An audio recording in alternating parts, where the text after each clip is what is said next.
You're silly. You're silly. No, you're silly. You're silly trying to be like me. What? You're trying to be like me. Nope. Yep. Next thing you know, you're gonna have a. What's up, Vina? Anita. You should be on the Facebook group telling everybody we're live. Don't have my phone. My phone is dead. Where's my phone? You took my phone. It's dead too. Green Gables. What's up? What's up? How you doing, Amy? I know today was a rough day. Yeah. Wholesome Roots. What's up? Autumn Girl Acres. So I love Rose. She's like, what is up? No warning? I warned you yesterday. Kitty, if you could post in the group, please.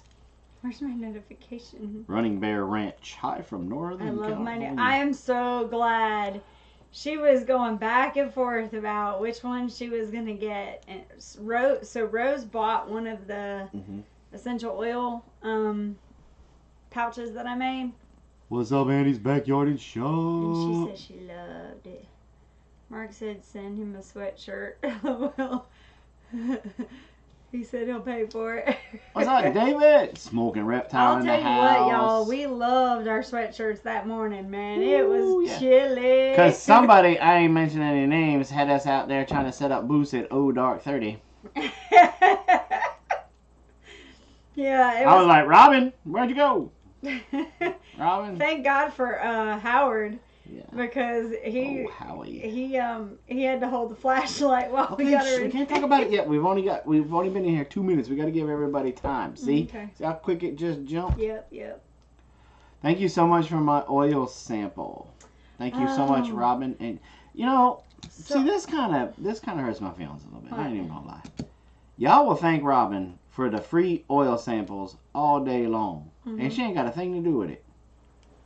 That's me. I'm the one that says, time for a giveaway. Right. But do you mail them? Yes. You take them to the mail sometimes. Is that not mailing them? Do you package them? Is that not mailing them? Do you package them? Is that not? Neither do you. JS Farm Stephanie. Wow, we've not Whoa! Anyway. Do you package them? Neither do you. Yes, I do. No. No. I'll bring her out here right now. She does one package for my, 5. God love her, but she doesn't. No. But you don't do anything but put your butt in the truck and take it to the post office and give them away. But I can tell you right now, samples would still be given out if you weren't in that seat. And they would still make Bears. They would still make it to the post office. It might take 2 weeks. Exactly. But they would get there. Lisa Booker. Wow, look at all these people coming out of the woodworks. That's for you, Mina.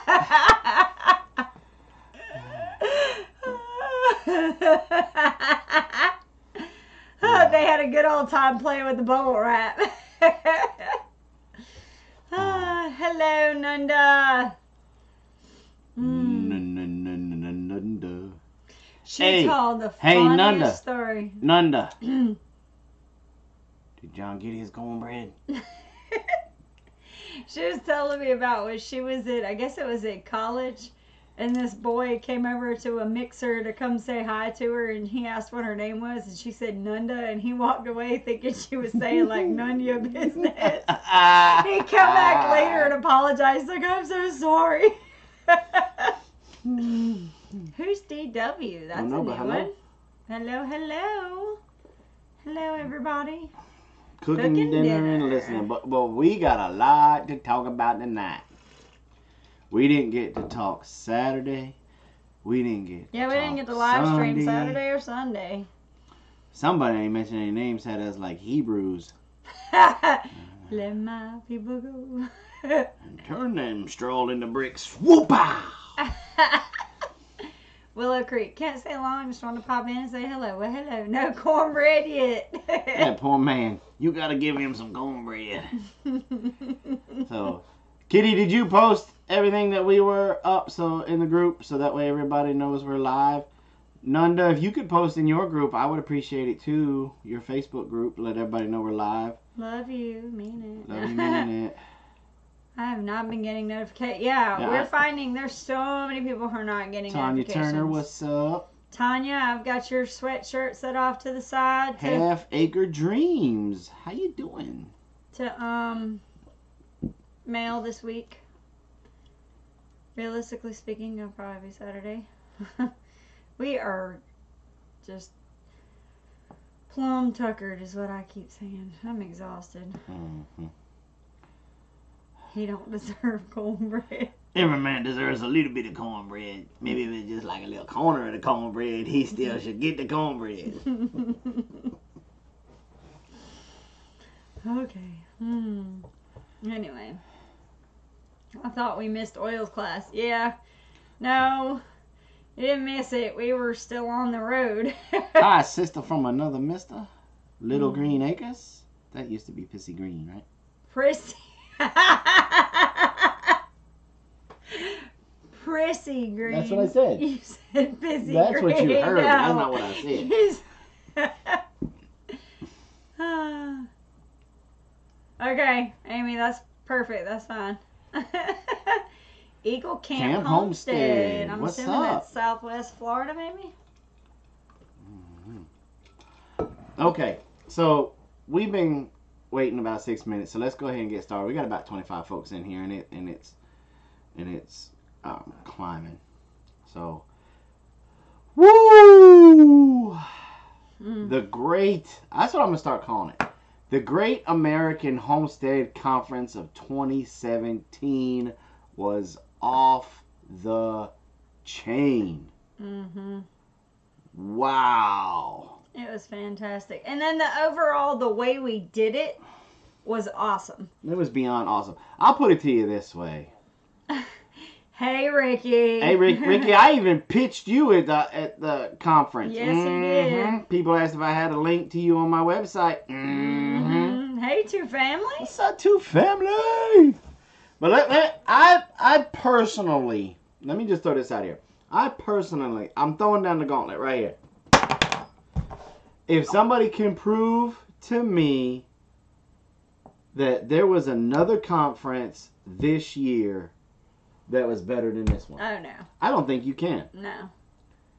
I don't think you can.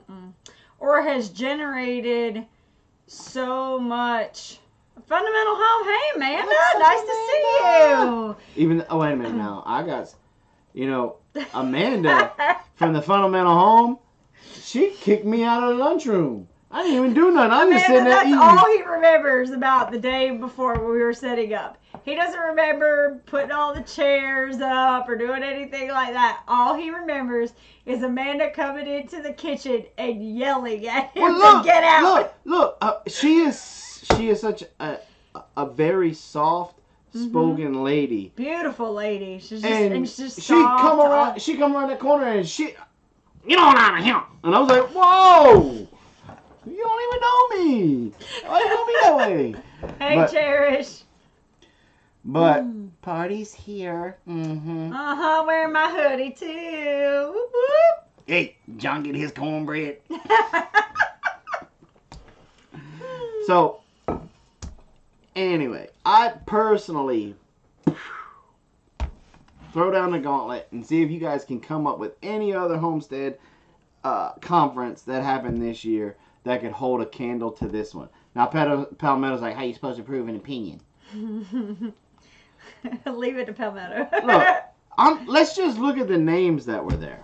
Joel Salatin, Doug and Stacy, us, the Fundamental Home, the Beard Commander had a booth. Timber Creek Park was there. Esther Emery was there.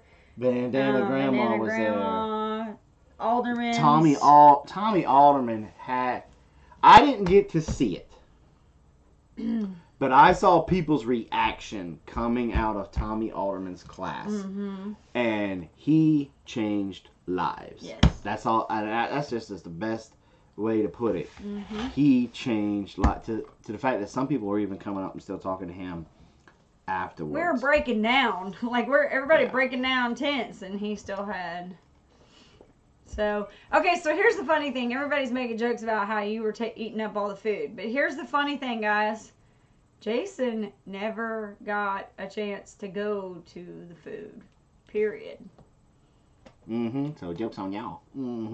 He really didn't. Like, Robin and I obviously need to make some cornbread. But we, you know, Jason was so busy.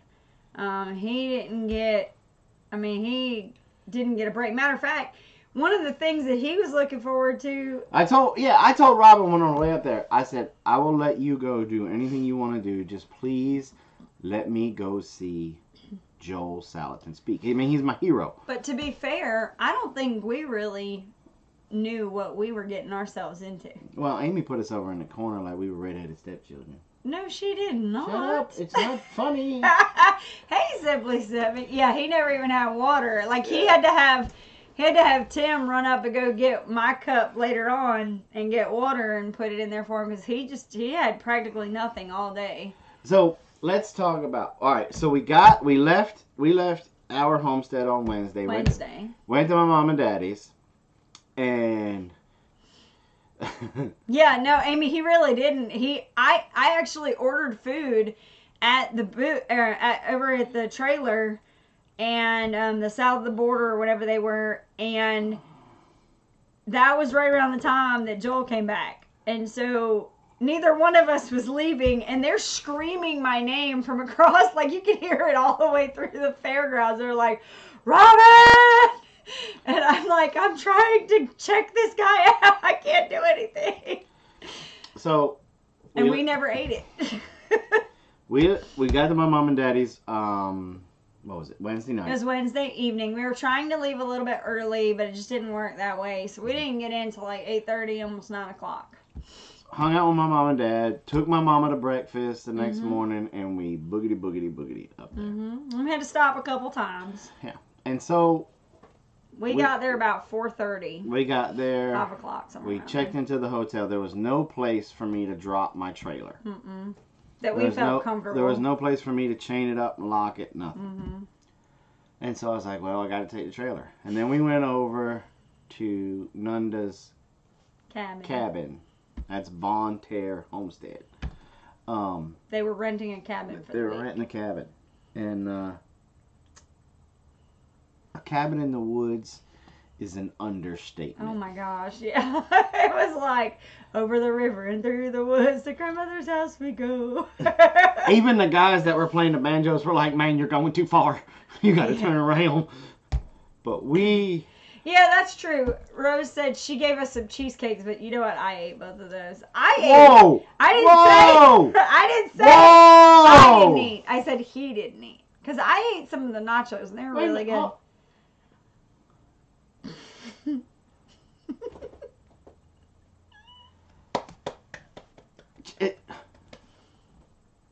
Seriously. I was just looking out for your girlish figure. Just saying. So anyway, they were little bitty cheesecakes. So anyway, it would have been just enough to tick you off. Not talking to you. It would. I'm not talking to you. Stop talking. And so we come down this road, and we were waiting for them because they said turn on this one road and then wait, and then the two Johns will come and pick you guys up. Basically, let us follow to where we got to go. And I was like, okay. And so we were sitting there, and this one car goes by, and then this other car pulls up. And right at that time, we're taking pictures of the alpacas to send to Ladessa. Right about that time. Right about the time I look over. And who's like right here? Tangy. The caver's wife. Looking at me, and I was like, whoa, I thought you weren't coming. And she's like, we made it. What was funny is I didn't know. I was expecting Cherish to come down. They were going to meet us down there and let us follow them. And so when I looked over, all I saw was like the top part of her face. And Cherish and Tangy are very similar in some of their features. So I turned and looked, and I was like, oh, it's... And then I looked a little bit further. I was like, oh, wait, that's Tangy. So anyway. And so she called them back, and we weren't at the right place. So we just kept on going. Boom. When we finally got to the place, I had to turn around, and we started down the road of doom. It was like the roller coaster from hell. We were going up. It was crazy. Round. Mm-hmm. And we got there. And I mean, it was kind of a little bit of a bumpy ride, but it wasn't that. Whoop, look who's here. Whoop, whoop. Hey, you gonna eat that cornbread? Anyway, so we got there, and let's see, it was Tangy and her family, mm-hmm. Nunda and John, mm-hmm. and then me and Jason, and then Cherish and John Jr., and me and you, in this tiny cabin. It is the, well, I was telling him, Robin and I were talking about what are we going to do when we retire, mm-hmm. and that's the kind of thing that we were looking at. Mm-hmm. Beautiful lake behind it. I mean, mm-hmm. beautiful place. Yeah, it was really nice. And so, me and the two Johns went down because John was cooking steaks. He was cooking ribeyes. Big John was cooking steaks. Big John. Mm-hmm. Oh, it was so good. They were so good. Christy's asking, do we know how many people attended? I think the last I read, Amy said they kind of lost count after about 1,500. I heard it was over 2,000. It was crazy. It was crazy busy. There was a lot of people. So, yeah, so they cooked ribeye steaks. And baked potatoes. I mean, baked potatoes the size of your face. Like, Cherish and I cut one in half, and we each had half of one. Like, they were that big. And then... salad. Yeah. And then... rolls. And then we pulled out the mead and the muscadine wine shine. Which nobody really... And whoa, did the party get started then. Everybody was kind of scared. Hope started dancing on tables. Oh, no, she did not. No, all joking aside, Hope passed out. She was so tired because, she was so excited that they were going to sleep a little bit longer, and she just didn't. She passed out, and, she was exhausted. Yeah. And so we had a good night visiting and fellowshipping then, and even though Tangy... Oh, we forgot about the pies. Oh, yeah, there was pie, too. The chocolate pie and the pecan pie. Oh, so good. Official report is 7 crap tons of people attended. And so we left. Robin and I went back to the hotel and passed out. No. Well, wait, no. Because we still had prices on stuff. See, the thing was, what we didn't tell everybody is we were literally holding our breath waiting for... Oh, no. This is Thursday night. I'm sorry. Yeah, we did pass out. See, folks, sometimes you just tired. You just gotta let her get there on her own. Yeah, she fell asleep. Cherish said, yeah, it was the party pooper. I fell asleep sitting up. She really did. She was lounged over in the couch. She just passed out. And so Friday morning, we woke up, went over to the fairgrounds. Yes, in the morning. Yeah. And we got over there. We were the second ones there. We didn't get there till we got there at 9:30. So the funny story to that was we had breakfast in the morning. We had breakfast. Yeah, we had breakfast with Tangy and her family. And so I was looking on the GPS to see about how far. I knew it had to be close. I wasn't going to bring that stuff up. So I was looking at the GPS and I'm like, wow, so it's only about 4 miles from here. But for some reason, my GPS is telling me that it's going to take 25 minutes. Well, we had been out the night before and we saw a little bit of traffic. So I was like, well, maybe there's traffic. Maybe we have to go through, all the businesses and stuff. And that's why it's going to take us so long. Well, we start getting on the highway and it's 4 minutes later, and we're there. So it was like 9:30 instead of 10. Blaze put the GPS on the phone, the bicycle. Mr. Funny Man. Funny teenager. But anyway. So we get there, and the only people that were there was Amy, 2 family, and the unsung hero of... Junior says hi, Big Bear. The conference, but we'll get to that in a minute. What's up, Junior? How you like those ants? He apparently didn't like them very much. Didn't like them very much. Get off of me, you! But, and so we got there, and Amy was a little stressed. A little bit. Just a teeny bit. And, so everybody was going around. We were moving tables and moving things. And then, the fundamental, what's her name? Who? The lady that kicked me out. Yeah, Fundamental Home. Yeah, that's what I thought. The Fundamental Homestead showed up with the boy that I call Michael Orr. Huge kid. I mean, he's like 7 of us. No. He was in his 6s somewhere. 6 maybe. See, that's the problem with you. You interrupt so much you didn't let me finish. He was like 7 of us guys put together. And we were picking up these big, honking, heavy bleachers. So I'm on one side, and this kid comes up beside me. And he was like, hello. And I was like, hey. And then he said, okay, on 3. And he snatched the whole side, by himself, the whole side of this bleacher. Boom! It almost hit me in the mouth. I'm like pedaling back, going, whoa. And I was like, this is where I'm going to be smart. So anytime we had to pick up something heavy, I made sure he was beside me. So I'm carrying stuff like this. I didn't get out of it all the time. A lot of times I had to do some of the heavy lifting too. But super kid, well-mannered, well-behaved. Every child that was there. Yeah, we didn't, yeah. Every kid. I am Amanda and he is Marquise. No, you the mean lady that kicked me out. She's not mean. And all of Amanda's kids, super polite. Yeah.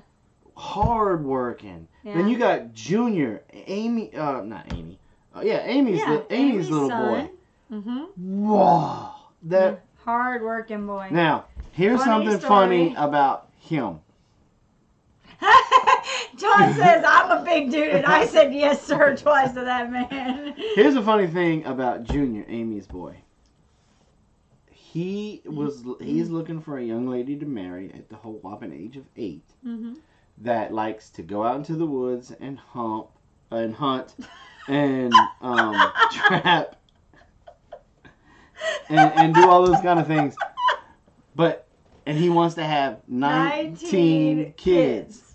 Yes. So Amy told us that, and so he come back around. He was standing there one day, and I said, "Man, you're a hard-working little dude." I said, "I got a little daughter. I got a little daughter. She's 8." I said, "Her name's Ladessa." She's 9. 9, whatever.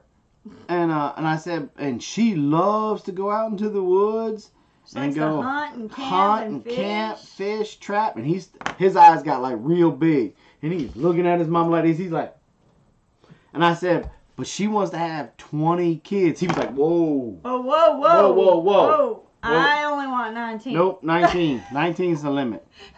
Yeah. 19's the limit. Yeah. It was so funny. He was like, no, only 19. Like, 20's a deal breaker. 20's a deal breaker.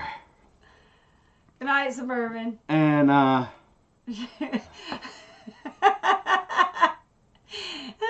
slip of the tongue. So anyway. So that was funny. No, so that was what was funny is Cherish come up not too far after that conversation. We were all laughing. She's like, what's so funny? And I told her, she punched me. Yeah, she's like, you can't give away Ladessa. He can have Carol. He can have Carol. He don't want Carol. Oh, no. But, no. So we got done with all of that on Friday. And then... Well, now Friday night. That's where I was going. Okay. Then Friday night, we, because Howie showed up. And we met up with Howie. Yes. And so it was time to go eat dinner. Cherish and John left everybody. They just went off and did their own thing because they ain't had no kids. I was just gonna say, in their defense, they hadn't been without kids in a while. So. And but they went. We all went to this one Irish pub. McMahon's. It's very cool. Very cool pub. Very good food. Oh yeah. Reasonable, like not super expensive or anything like that. And I had a glass of their Guinness. I thought it was pretty good. John Jr. thought it was really good. Thought it was just fantastic. And so I had a rum and Coke, and it was more like a rum and. I had the Reuben, and so did Howie. Yep. Was phenomenal. You had, what did you have?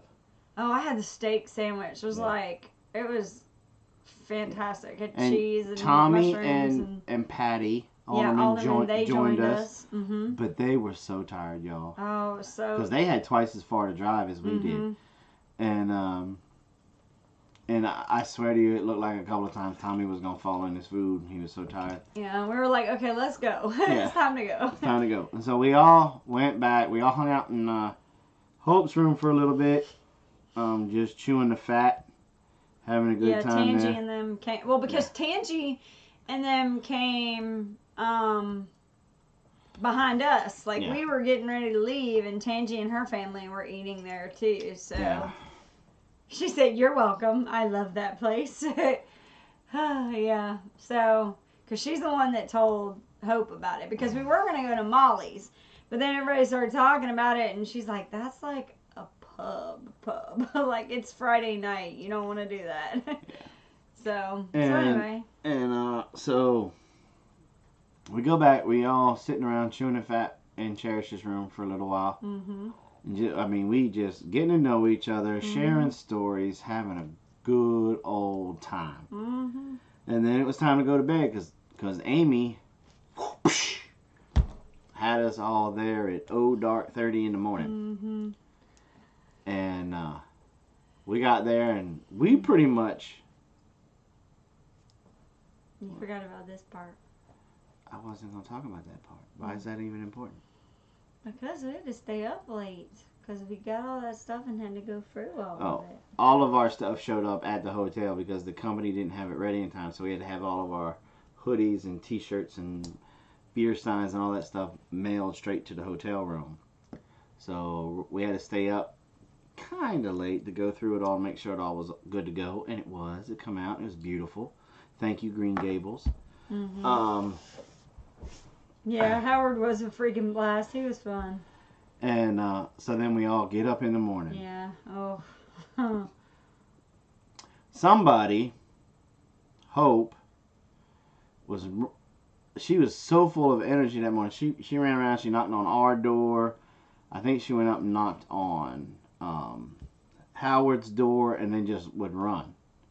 She was doing that knocking and running thing. Keep it up, see if your face is on the flyer next year. I thought you said he was so good he don't need to be on a flyer. And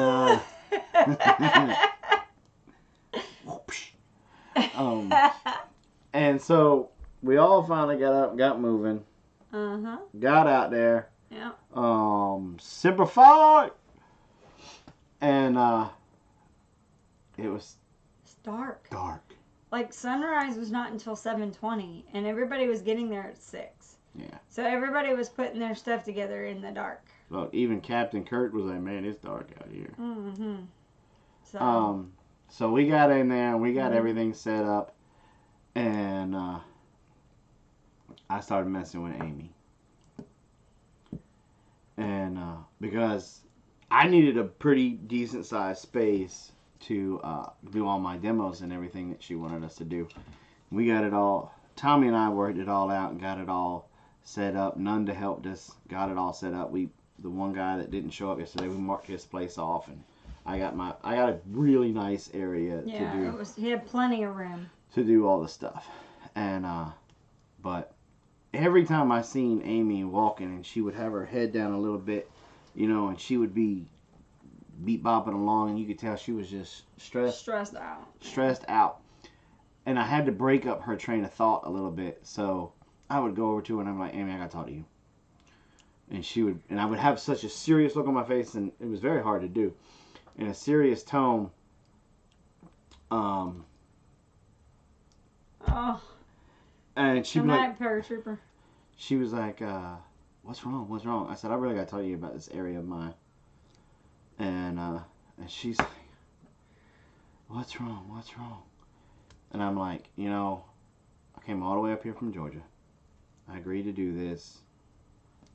Everything, you know. But you got me in an area where the grass is just too green.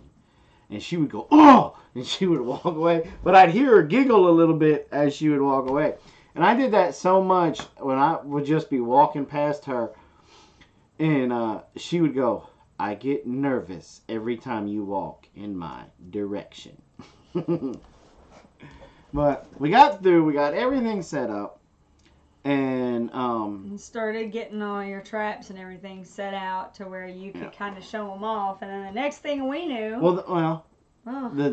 Then all of a sudden, off in the distance, there was a towering straw hat. And I saw Doug.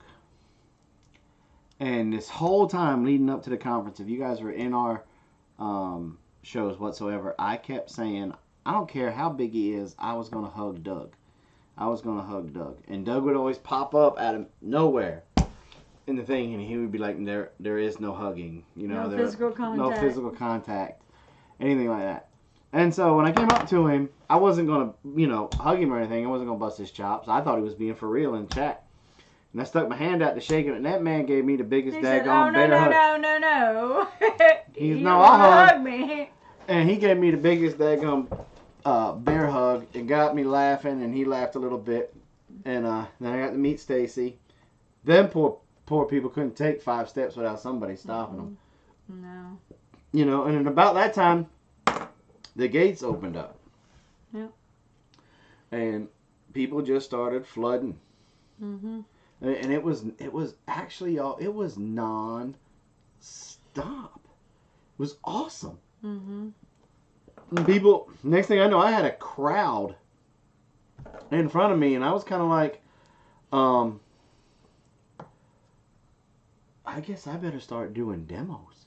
Yeah, we had a lot of people come by the booth, and he was out there kind of, you know, messing with some of the different traps, and the next thing I think what happened is he kind of turned around. And there was like 30 people in front of me. People like looking at all the stuff he had, because he had a bunch of stuff just all out for everybody to see. I turned around, there was like 30 people, and I was like, haha, morning. They were like, morning. And so I got to talking to them a little bit about traps and everything, and then I was kind of like looking around. I'm like, well, I guess it's time. And I was like, anybody want to see how this is? Yeah. I was like, any of you guys want to see a demo? And they were like, yeah. And it didn't stop after that point. No, and we were getting back to what we were saying is, it was so busy that the one thing Jason wanted to do, make sure that he did not miss, he actually missed. But see, God was watching out. God was watching out for me. I'm sitting there doing a demo about the coon cuff. Mm-hmm. And here he come. Come up there from around the corner. Now, here's the story as I heard it. I don't know if it's true or not. But this is how I heard it. That when Mr. Salatin pulled in the parking lot, there was a certain staff member that didn't know who he was, and was going to make him park out in the boondocks, way out yonder way. No, wonderful, blessed. It should be on its way to me soon, or it should be here tomorrow probably, and then I'll put it in the mail to you. And so anyway, somebody else said, "Oh, good morning, Mr. Salatin. How you doing?" This individual kind of like backstepped a little bit. Look at it. John, I'm so thankful for you and your freaking skills. And so, I mean, that's just how I heard. I don't know if it's true. All I heard was, every picture I ever saw, he had dark hair. And then we figured out Daniel. I heard that the first words to him was, "Who shows up to a homesteading conference wearing a blazer? What are you doing?" But anyway, they got him. They got Mr. Salatin down. They got old Joel down there. Set up at the bottom, and he come walking up. He was coming around to kind of walk around and see what he could see, I guess. And he made a beeline straight for us. Yeah, he did park way out yonder. We had to call the golf cart. And so he came over, and I'm giving this, and I seen him coming. And but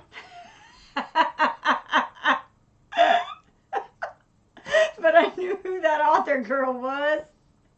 I don't even know her name. I knew who she was. So I seen him coming out the corner of my eye, and I kept telling myself, okay, here he comes. You know, just because I've read his books, I knew he was more than likely going to stop, and he may peruse, keep on walking, and I'll probably get to shake his hand, and that's about it.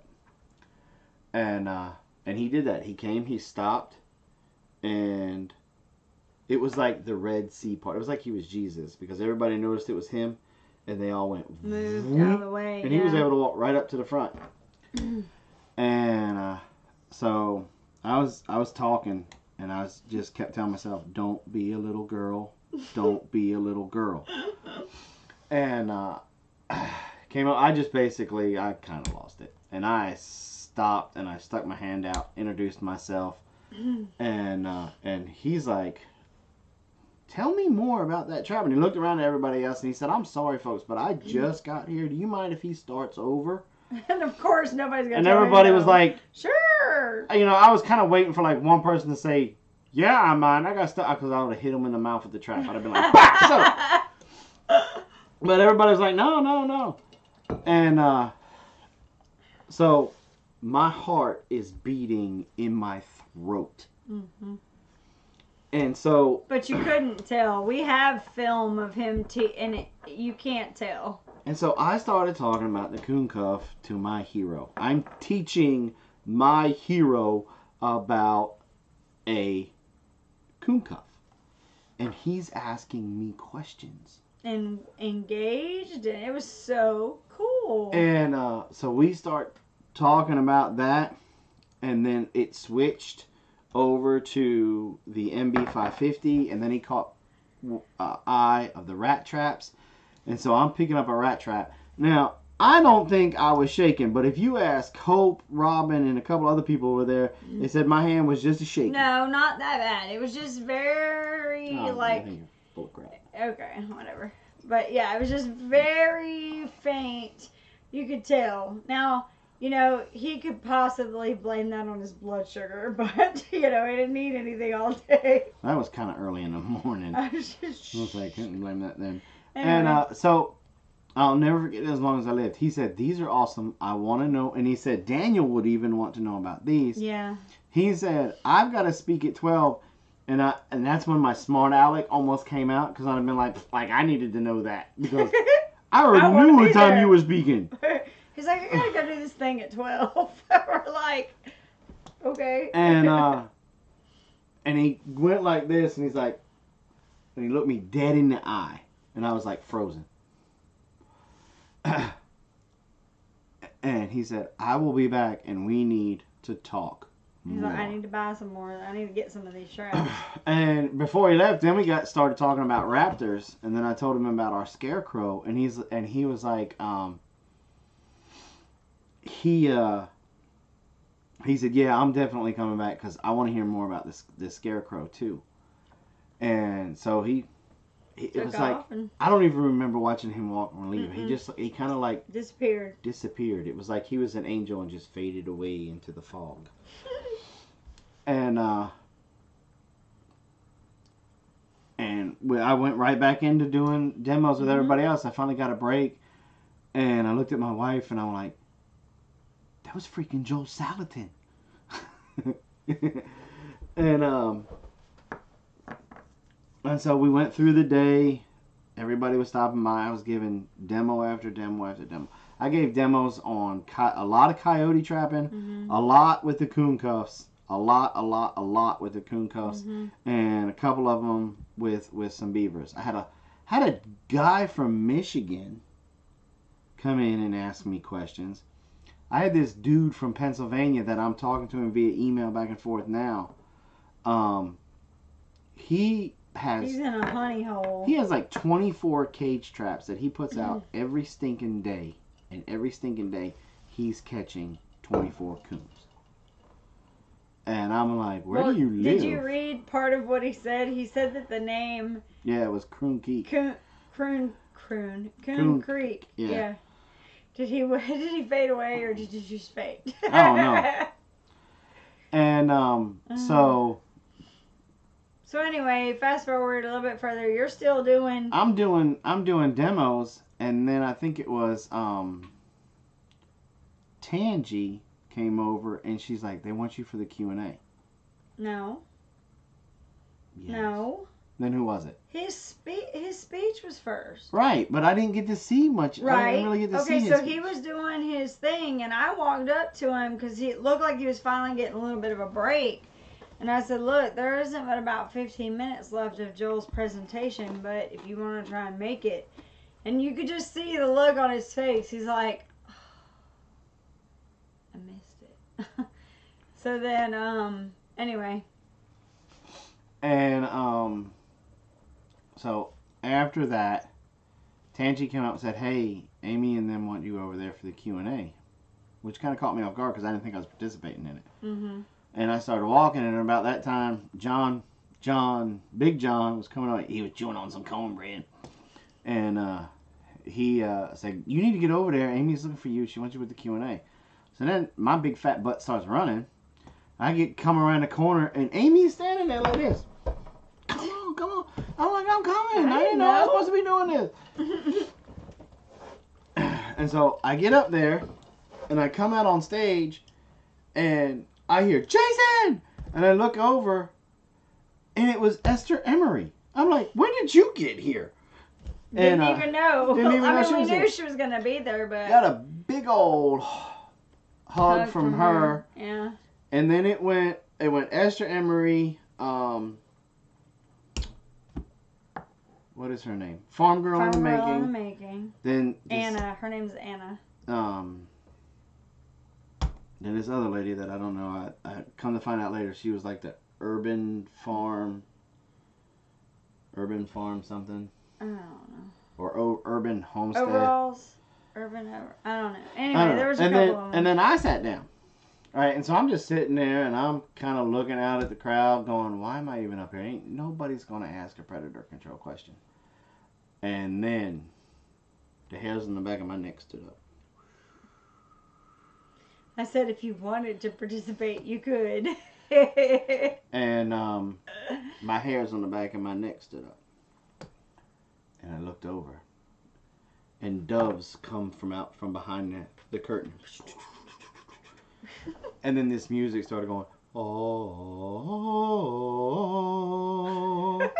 And out come Joel Salatin. Then he sat down next to me. And then Doug and Stacey came out. Yeah. No doves. They were already heading that direction. And yeah. They got urban overalls. I forgot Teresa. Yeah. And then Joel sat down next to me, and he did one of those. He's like, "Hey man, how's it going?" And I'm like, and Mark said you caught the Holy Spirit. Yeah.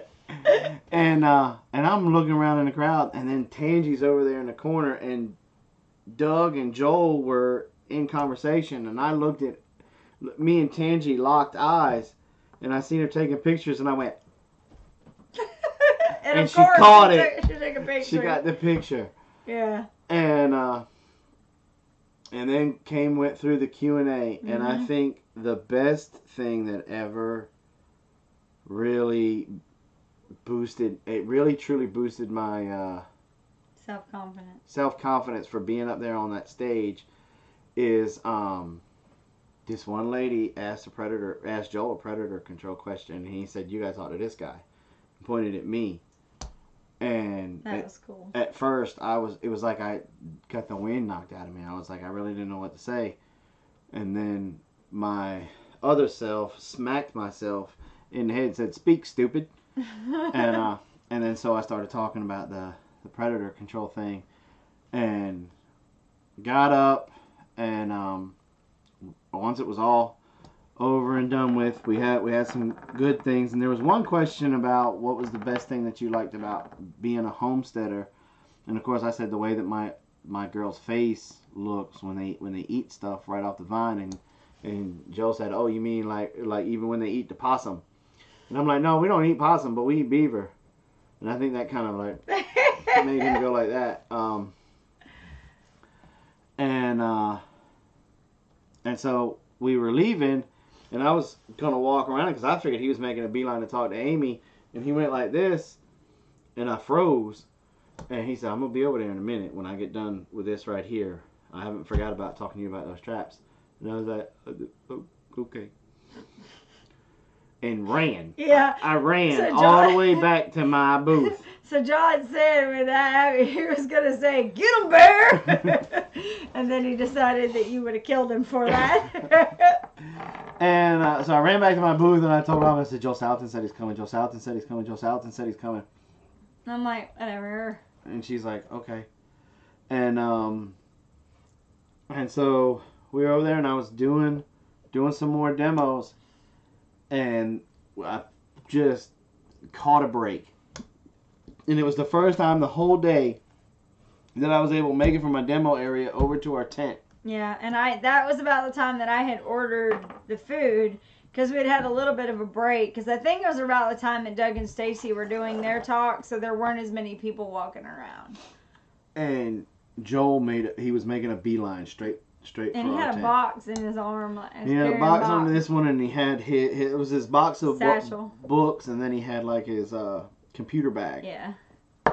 On his arm, and he was, and he's like, "All right, let's talk about these traps." You know, listen. and so we talked about them some more, and he goes, "I think I'm gonna take 2 of them," and I was like, "Okay." The coon cuffs. The coon cuffs. And he's like, "Give me a couple of those mouse traps, and give me a couple of those rat traps. Rat traps, and see if they work." So let me see if those work. Those are kind of cool looking. I'm thinking to myself, "Oh boy." And Robin's like, "Well, how many of the mouse traps do you want?" And she's like, he's like, just a couple, 3, 4. Or he's like, "Well, how much are they?" And it was the funniest thing in the world, because they're like, what, $1.50 a piece? They're $1.35 a piece. $1.35. Like, they're not expensive. And my hero said, quote, "Oh, hell, well, give me 10. He's like, "Oh, hell, give me 10. And I was like, now, he may have said, "Well," but we heard hell. Yeah. But it's fine.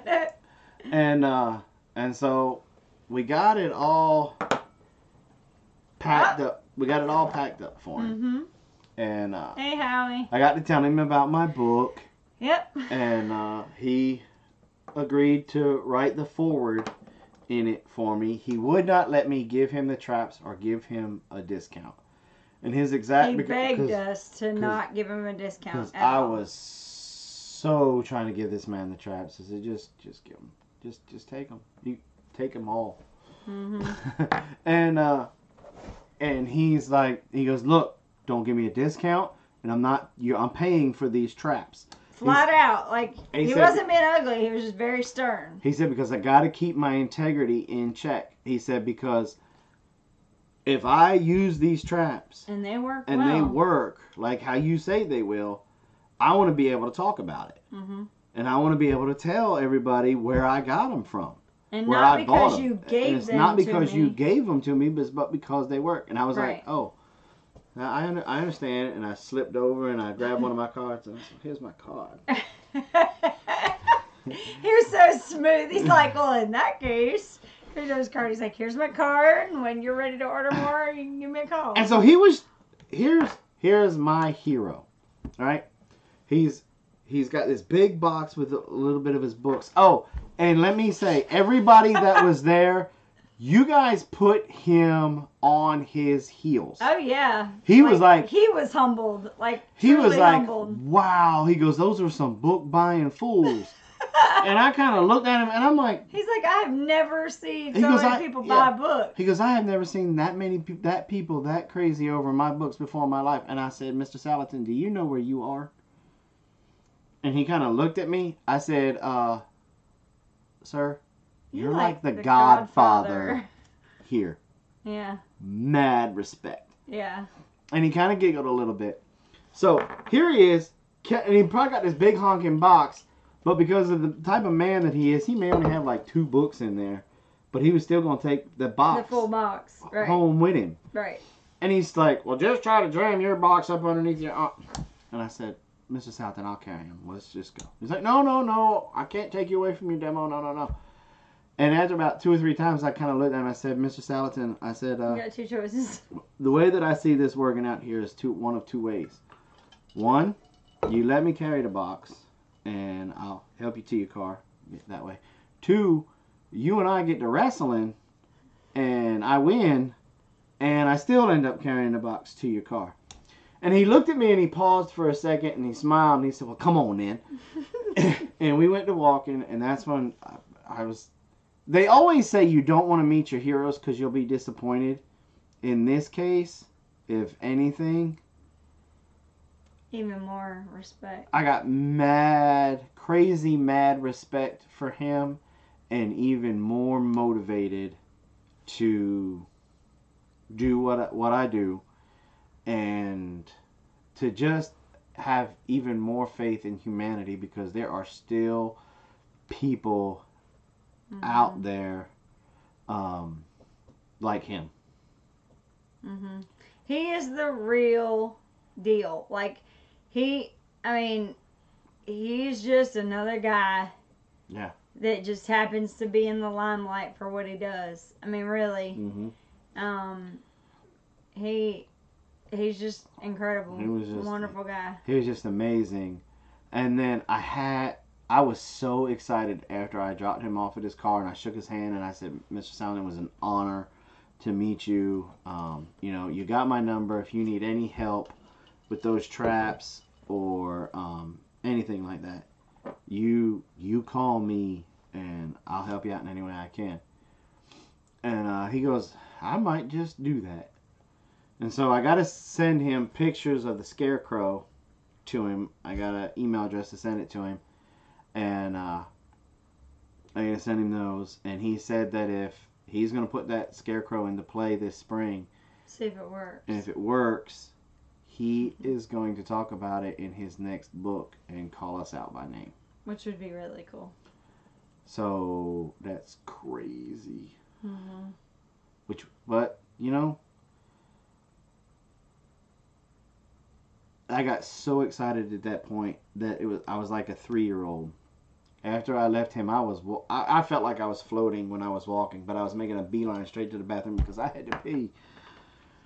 And then I saw my girl. I saw Amy. And I said, Joe Salatin just bought some of my traps. And she's like, whatever. You've been messing with her all day. Yeah. And the bad thing is after that panel, when I was on my way to the bathroom, and how come is it that every time that you're about to go to the bathroom, somebody stops you? There was this couple that stopped me and was asking questions about their chicken coop and stuff like that, getting an all predator thing.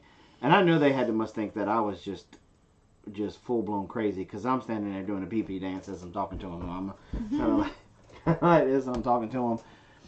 And so I finally got to go potty, and I saw Howie, and I told Howie. Howie gave me the high five, and I beat feet back down to our area.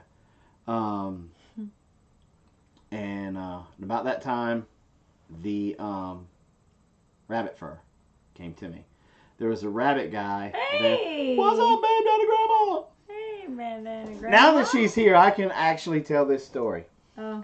Let me tell you something. I don't know how old Bandana Grandma is, but I am 42 years old. Mm-hmm. I'm still in halfway decent shape. I could bet my dollar that I could hang or outwork a lot of people in this chat box. Me and Bandana Grandma were in charge of just taking the chairs off and flipping them out. Mm-hmm. And then everybody else was doing that. I had to work really hard to keep up with her. And then she was still going that night. When we were breaking everything down, she was still helping. She is a trooper from the word go. Mm-hmm. Bandana Grandma is full of energy, just as polite and sweet. Bandana, her name Bandana Grandma fits her to a T because that's exactly what she's like. She's like somebody's grandma. Mm-hmm. She was just as nice as. I mean, because I even made a joke. I said, "This ain't fair." Bandana Grandma's used to doing this at church. Because I mean, her and I must have unfolded. Wow. About. Did you see what she just said? Yeah. Woo. We must have unfolded a couple of hundred chairs. Yeah. Her and I. Better part of probably 500. I mean, I don't know exactly how many chairs we had, but I know over there where Joel was and Doug were talking, there was like 200 chairs in there. Mm-hmm. And I think there was a bunch over there where Tommy was. There was probably another couple hundred over there where Tommy was talking. And it was just her and I. Pow, pow, pow, pow, pow.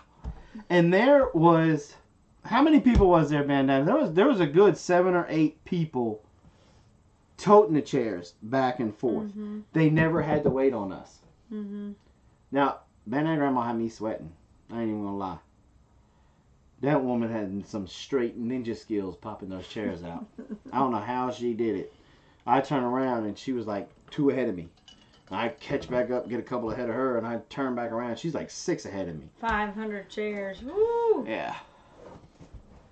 All unfolded by Bandana Grandma and me. Just saying.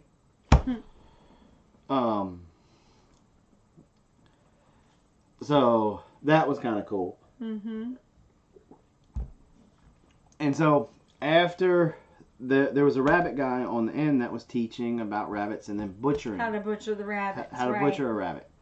Well, him and I struck a deal because I was wanting to do something with some fur. And there was a nice little beaver pond over the way, but we didn't know who it belonged to, so I wasn't allowed to go set any traps that night. And I would have caught that beaver. But that's neither here nor there. So he brought the rabbit fur, and I went to fleshing it. Speaking of beaver, Ricky asked earlier if you took your beaver knife. Yes. Yes. And that segues into this part of the story. And this is where I threw your name out there, Ricky. So if you don't get to go to the next one, Ricky, which I think that we should have a knife maker at the next one. And I think Ricky would probably be the best one there. Hint, hint. Definitely let me get your info and a bunch of stuff. He was so funny. Y'all, I don't know if anybody caught that part of it where he was doing the fleshing. But he was showing everybody his knives, and most of y'all probably can't appreciate this because you probably have not had to put the money into the tools. But some of his knives cost a lot of money. And he just kept saying, you know, he was like, well, this is supposed to be the best one on the market. And he's like tossing it off to the side, and this is supposed to be the best skinning knife, and tosses it off to the side. I'm like, dude, that's like $100. Just throw it in the grass. And then he started pulling out all of his Ricky Wallace knives, and he's like, this. And he would show the difference. Like, look at how thin and flimsy this knife is. Look at this one, you know. And it was really cool. So, oh, hey, Tina. Tina. So, yeah. And so I went to using my Ricky Wallace fleshing knife, and just like my beaver knife, I put too much pressure and cut the one part of the hide. I cut the rabbit hide twice using Ricky's knife on the dull side. It was just because Ricky's knife is a whole lot heavier because it's made out of real steel. Hey, What's up, Pratt family? What's up? And I was used all these years before I found Ricky Wallace. I was used to this cheap China stuff. Yeah. And as soon as I hit that rabbit hide, I went just like I normally do. Whoop, whoop, and it went tear down at the bottom. Mm-hmm. And so that was a little bit embarrassing, but I was able to play it off because then I started letting people hold the necker and then hold Ricky's thing, and they were like, "Oh, okay." Mm-hmm. And then I had this young man. I wish I would have wrote down his name. He came up to me. He was carrying the second rabbit hide, and he came up to me and he said, it was just as polite as he could be. He said, "Sir, I would really like to learn how to do this, and I would really like to learn by hands-on." Mm-hmm. And I said, "Go over there to my wife and get one of the other aprons." Well, Robin couldn't find it. I couldn't find it. It was tucked up somewhere with all the different boxes we had. So I took my apron off and I worked with him, and he worked that one hide. Got it as clean as he could be, and I told him, we basically let him take the second hide home.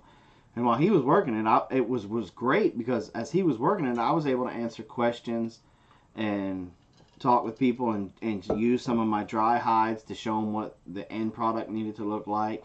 And I was able to talk about using the borax and all that kind of stuff. I gave that boy both hides. I said, "Here, take them." And I tried to give him a coon hide or a beaver hide, but he wouldn't take either one of those. His name was Andrew. His name was Andrew. Cool. Okay. Cool. Do you know him personally? Amanda? Because I really want to give that kid some more stuff. He was really cool. Yeah.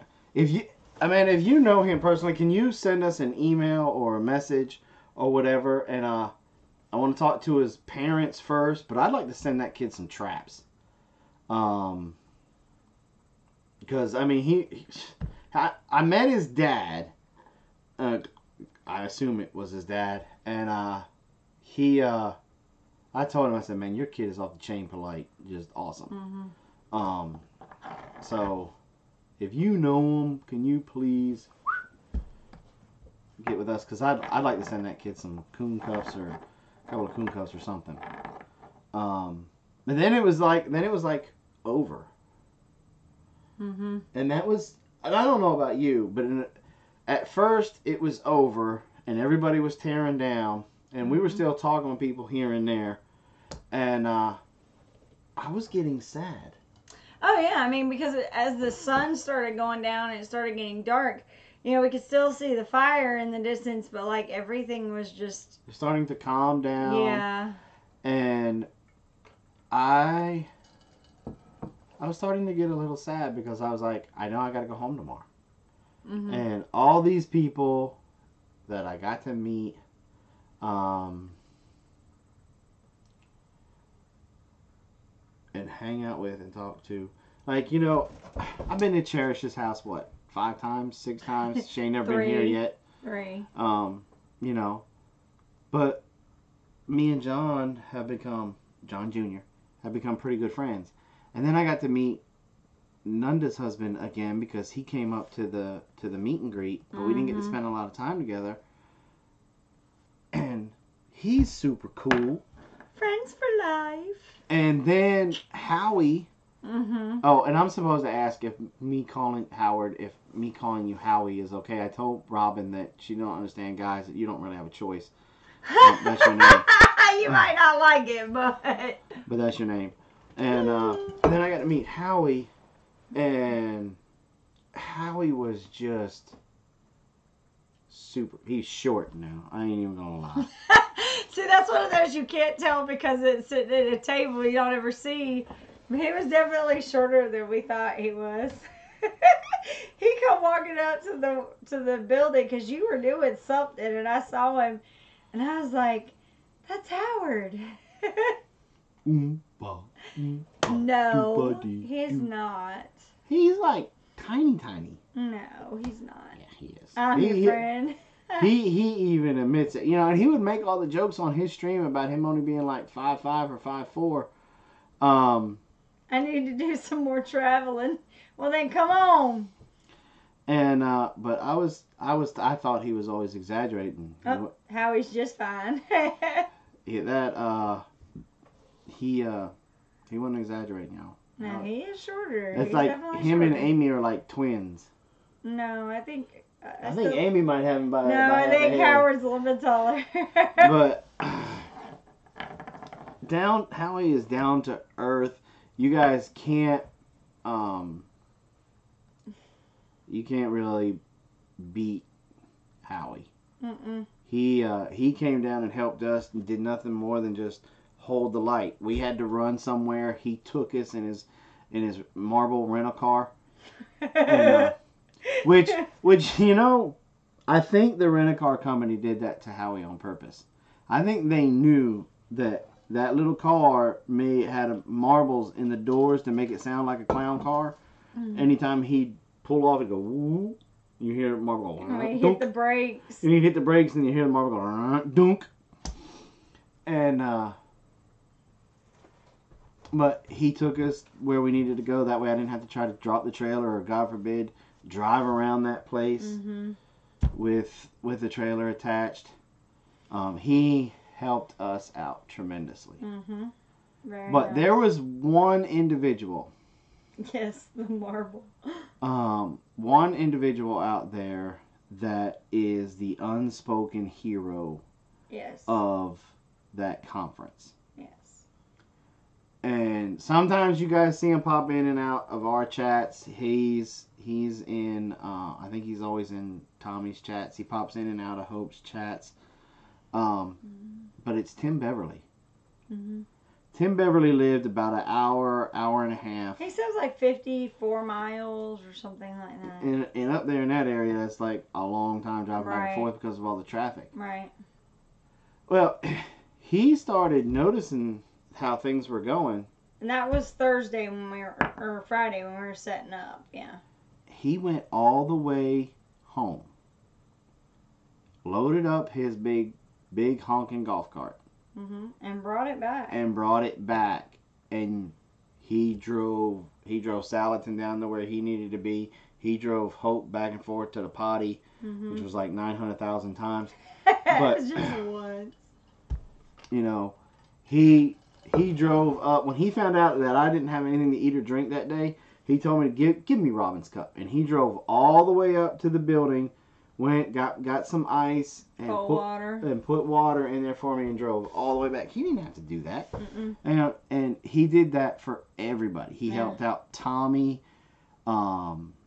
He helped out anybody he could. Yeah. It was His daughters also, I don't know if you knew that, but his daughters actually helped Tommy and Patty with their booth because they had to go back and forth a couple of times, and so they helped and stayed, and Tim stayed back by there close by where we were and helped, and he took a lot of pictures and told us he was going to send a bunch of pictures that he had because he was right there when the whole Joel Salatin thing was going. You could just tell he was just as happy to see Jason, with Joel. It was pretty cool. Yeah. So. And Nunda worked hardcore up in the front. Her husband John and John Jr., the two Johns, they were working the parking lot and doing anything that Amy needed them to do. Well, what was cool? I was going to say what was really nice is it was actually a group of like-minded individuals. Yeah, it was the epitome of what homesteaders really are. And it was like, everybody coming together and working together for one common goal. Yeah. And it was just really neat to see, it was just really neat to see people. And you're talking about people who have 200 subs. I mean, just from the YouTube. Not everybody did YouTube, but...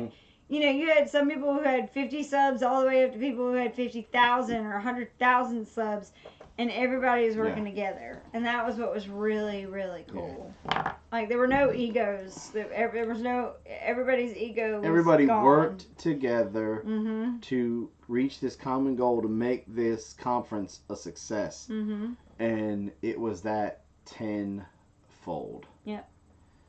I mean, I can't say enough.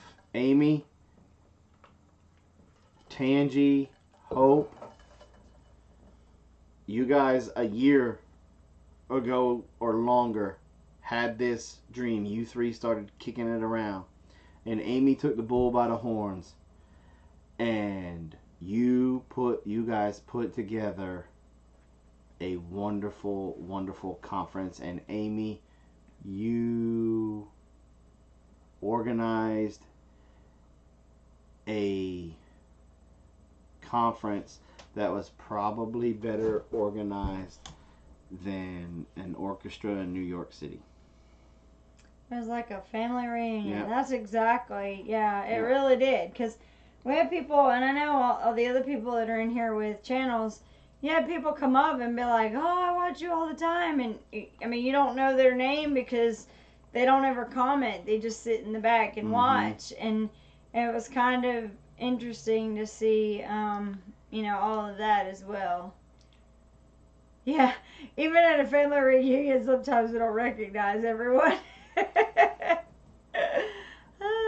So, again, guys, if you didn't make it to this one, then now is the time. Start putting $5, $10 away right now. Don't go buy that Happy Meal. Don't go buy that Coca-Cola.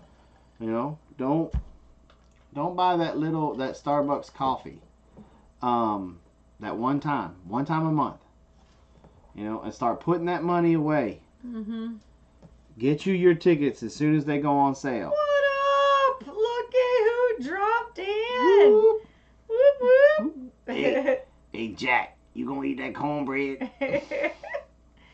Okay. And start getting it together now. So that way you can be in it, because next year's gonna be a 2-day event. 2-day event. And Amy and I were already talking. We are going back next year. We're going to do whatever Amy needs us to do. Yeah. I just had one stipulation. Uh-oh. That she introduces me like a WWE wrestler. Yep. Yeah, so Amy had it right. She said next year we just have to make sure we can stay longer so we can hang. And that's what we all talked about, is kind of, because he did not just come in as Mr. Hope. He changed his channel name to Mr. Hope. That is awesome. Okay, let me explain why that is so funny. John got recognized at his job, and they called him, the person that recognized him called him Mr. Hope. Well, Tim Beverly caught wind of that. Tim Beverly got him a shirt that said, hello, my name is Mr. Hope. And certain people just don't let him forget about that. Yeah, so Mark said, what's your theme song gonna be? I was talking about that with Tangi and them in her live stream, because I told her about it too. And I think I'm going to steal Triple H's theme and change it, but instead of it saying that I am the game, I think it's going to say I am the trapper. And but Little Miss Emily said that I have to do the spitting out of the water. Yeah. The one that I let Blaze see her today.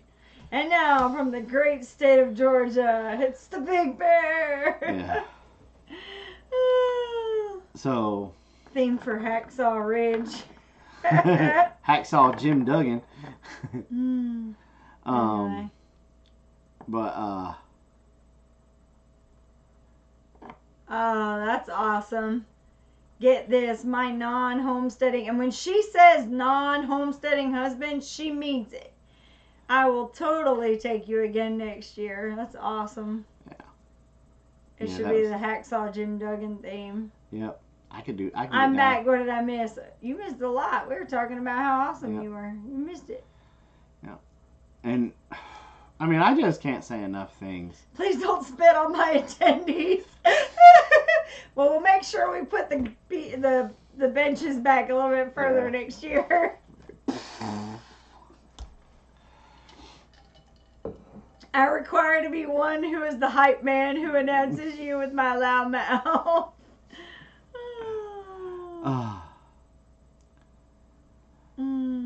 The conference was in... It was in Warrenton, Virginia.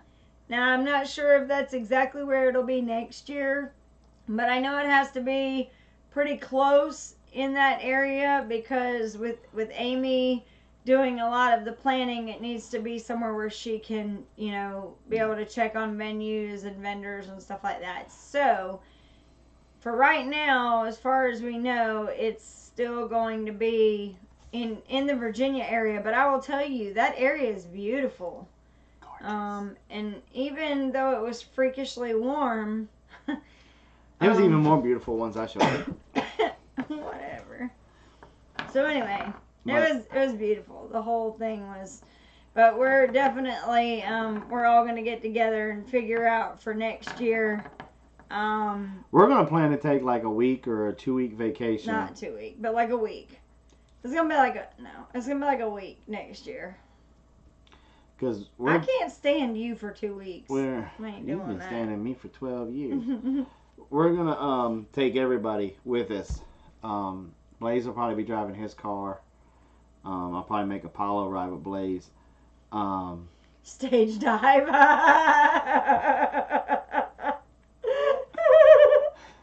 Go get him, bear.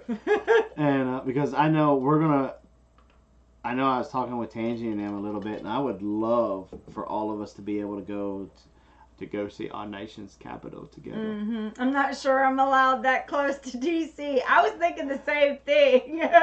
But I was watching Tommy Alderman's stuff today. All the pictures he was putting out. The Waltons. We so got to go. Look, if y'all are in our group next year, we going to Walton's Mountain. That's all I'm saying. We're going to go check it out. That was like one of my favorite shows. Not 2 weeks. One of my favorite shows as a kid growing up. Yeah, I think that's what we're all gonna do. Is we're just gonna make it our family vacation kind of thing, and we'll that's all why bring I say kids. 2 weeks, because me and Jackie were talking on their live stream, and I thought, you know, we need to do a fishing trip too. So what you're saying is Junior should start writing Ladessa love notes. Wait and see how long before Cherish jumps on that one.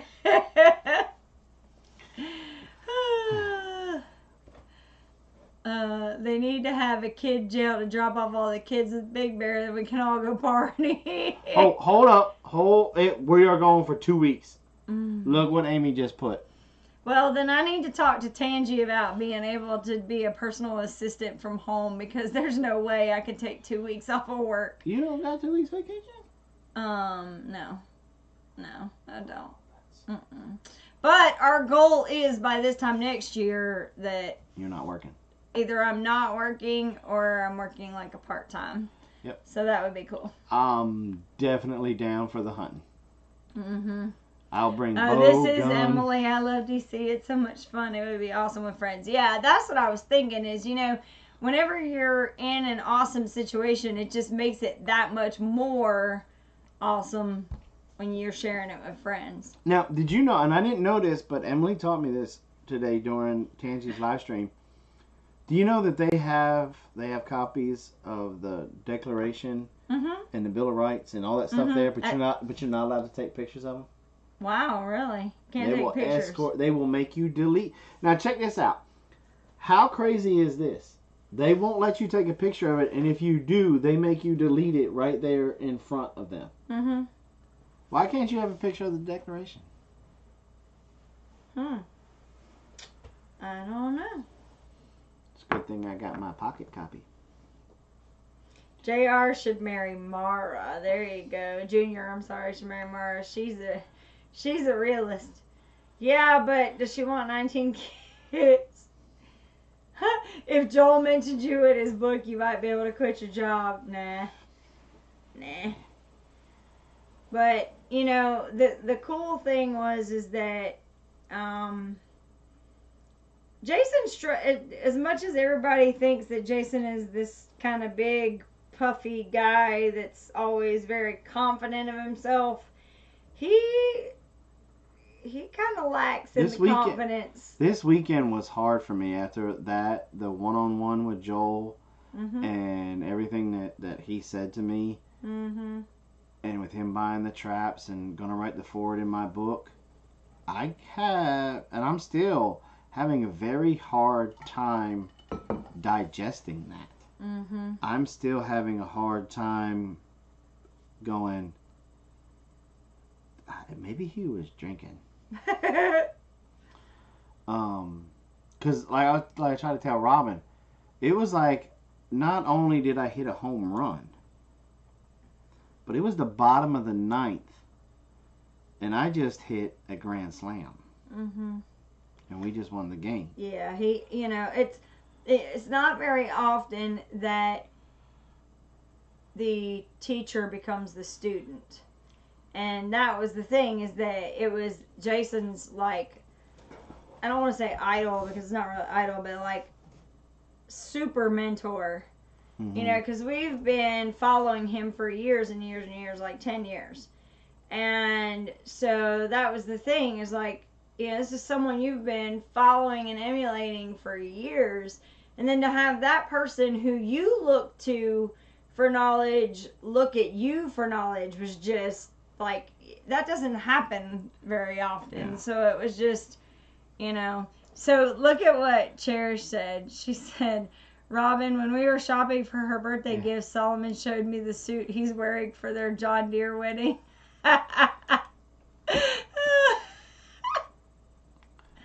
And it was... Archives bans photography and rotunda in an effort to safeguard the original copies.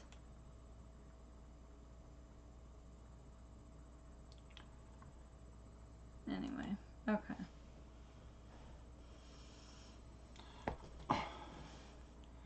And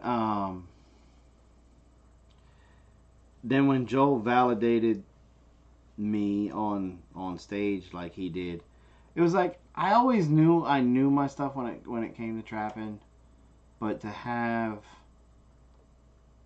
your hero say, talk to this guy.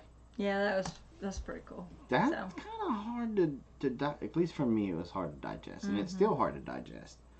And then here's this one over here picking on me. Yeah, and it's hard because everybody says that. Palmetto says, he's a man, you're a man, you both put on your pants one leg at a time. And really, at the end of the day, that's absolutely true. Yep. And Joel even more so, because he really is just another guy that just happens to be popular because of what he's doing. His being an activist for, promoting the way that he does things. That's the thing. And it was one of those things where, it was just kind of it was just different. It was a very interesting change of events. It was just very, very Night cool. Goose. So. And this one over here, when she gets uncomfortable, she always makes jokes. And she could tell that I was still having a hard time digesting it all. And she's like, so what are you going to do if he calls? Well, I said to him, you gave him your business card. You know that, right? And he's like, yeah. It had my cell phone number. I said, you have your cell phone number on there, right? And he's like, yeah. I said, well, what are you going to do if he calls? All right, good night, Pratts. Glad you guys got home safe. Me too. Glad you guys got home safe. Enjoy your first night back in your bed. It was wonderful. Yep. Yeah. Yeah. So anyway. It was a great conference overall. I am already what? She said you're worthy of that respect, but you still better watch it in the kitchen. I'm very excited about next year. Mm-hmm. The anticipation is already there. Mm-hmm. We've already started talking with Amy, and what was really funny, that night, Amy came over at the end of the thing. Amy came over, and this is why I love John, Hope's John. so very much. John's got my back. No, John will go to the gates of hell with a water pistol for me. And I love that about him. But Amy came up to me and she was like, you don't know how many reports I got about how great your demos were. And everything. She goes, thank you so much. You know, she could tell. And that's the thing. She was so grateful. Yeah. Like, she was, you know, such a gracious host. Like, it was really good. Yeah. And she's like, tell you put a lot of work and a lot of effort in it. Thank you, thank you, thank you. And then here's John right over here beside me. Yeah, not bad for somebody who wasn't even on the pamphlet. On the flyer. On the flyer. Can't even get his picture on the website. I told my army buddy, you met Joel and now you're acting like a 12-year-old girl backstage at a Bieber concert. And he said he probably would be too. And so overall, it was a great. Yeah, you know, Bandana makes a good point. She says, I'm going to get busy making wares for a table next year. See, that's what we were doing. Like, as soon as Jason committed and said he was going to do it, and Amy said, yeah, you can have a booth, you know, my nights, every night, and some of my shows, I'm sure you guys saw, I mean, I was crocheting constantly. Now, I didn't sell a whole lot of it, but everybody's getting soap for Christmas. You want to answer that question? When are we coming to Indiana? I don't know. She said your picture was on the website, fool. Your photo is so on the website.